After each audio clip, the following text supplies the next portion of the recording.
দিলা। আহা মুসলমান, আরশে আজিমের মালিক বলার কারণে সুদ কেন ছাড়তে পারলা না? হ্যাঁ, ডাক্তার বললে গোশত ছেড়ে দেওয়া যায়, গরুর গোশত। ডাক্তার বললে চিনি ছেড়ে দেওয়া যায়, ডাক্তার বললে মিষ্টি ছেড়ে দেওয়া যায় বাঁচার জন্য। আল্লাহর কসম, ডাক্তারের 14 গোষ্ঠী বাচ্চা দিল, তুই বাঁচতে পারবি না। তোর বাপ মরছে, তুইও মরবি। তোর 14 গোষ্ঠী মরে গেছে, তুই বাঁচবি কেমনে? নাফরমান, কথা বলেন না কেন? দুনিয়া কারে থাকতে দিছে বেটা?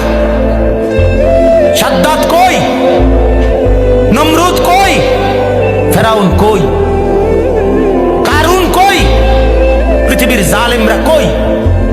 সম্পদের লোভীরা কই? দুনিয়াদাররা কই? বলো মিয়া, বলো। কেউ টিকছে দুনিয়া? কেউ টিকছে?